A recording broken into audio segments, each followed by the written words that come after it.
শাক খেতে পছন্দ করে না এমন মানুষ খুব কমই আছে।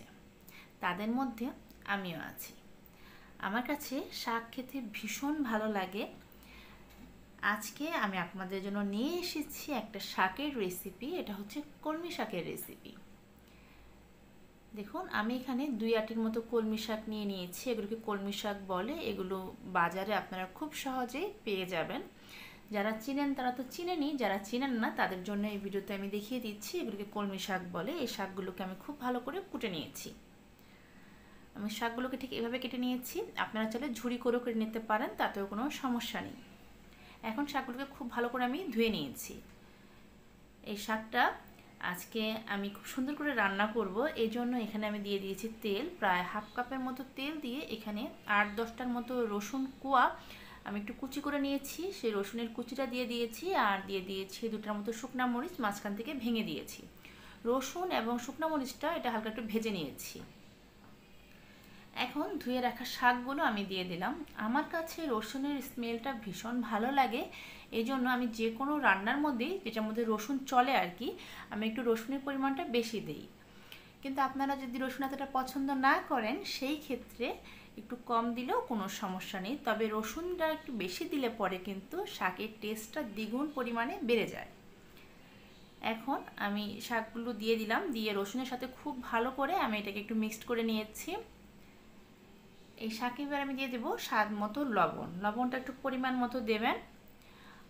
আর আমি দিয়ে দেবো এখানে 1 চিমটি হলুদ গুঁড়ো। আমি যখনই শাক রান্না করি একটু হলুদ গুঁড়ো দিই, কেউ না চাইলে নাও দিতে পারেন, তবে শাকে একটু হলুদ দিলে পরে কিন্তু কালারটা খুব সুন্দর আসে।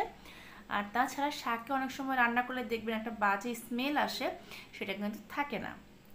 এখন খুব ভালো করে এগুলোকে আমি মিক্সড করে দিচ্ছি। এবার এই শাকটাকে আমি একটু ঢেকে দেব। আমি প্রায় 10 মিনিটের মতো এগুলোকে ঢেকে দিয়েছি। 10 মিনিট পর আমি শাকটাকে খুব ভালো করে আর একটু ভেজে নেব। এই শাকটা গরম ভাতের সাথে খেতে আমার কাছে ভীষণ ভালো লাগে। অনেকেই কলমি শাক পছন্দ করে না, এজন্য খেতে চায় না।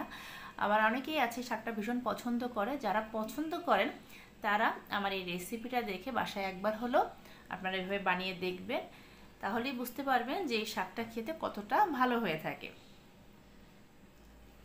আমি কিন্তু এখন আর ঢেকে দেব না, আমি কিছুক্ষণ ঢেকে শাকটাকে খুব ভালো করে সিদ্ধ করে নিয়েছি। এর চেয়ে বেশিক্ষণ ঢেকে যদি শাকটাকে রান্না করতে যাই তাহলে কিন্তু শাকের যে সুন্দর সবুজ কালারটা আছে এটা কিন্তু নষ্ট হয়ে যাবে। আমার কাছে শাকের এই সবুজ কালারটা নষ্ট হয়ে গেলে, সেটা শুধু কলমি শাক না, যে কোনো শাকই হোক না কেন, আর সেটা খেতে যত সুস্বাদুই হোক না কেন, আমার কাছে ভালো লাগে না। এই জন্য আমি এই সবুজ কালারটা অটুট রেখে শাকটা রান্না করি। দেখুন শাকগুলো দেখতে কতটা সুন্দর হয়েছে, কালারটা কিন্তু একদমই সবুজ আছে। আপনারা ঠিক এইভাবে এই রেসিপিটা রান্না করবেন, দেখতে তো সুন্দর হবেই, খেতেও কিন্তু ভালো লাগবে। হয়ে গেল আমার কলমি শাকের রেসিপি। আশা করি এই সিম্পল রেসিপিটি আপনাদের ভালো লেগেছে। সবাই ভালো থাকবেন।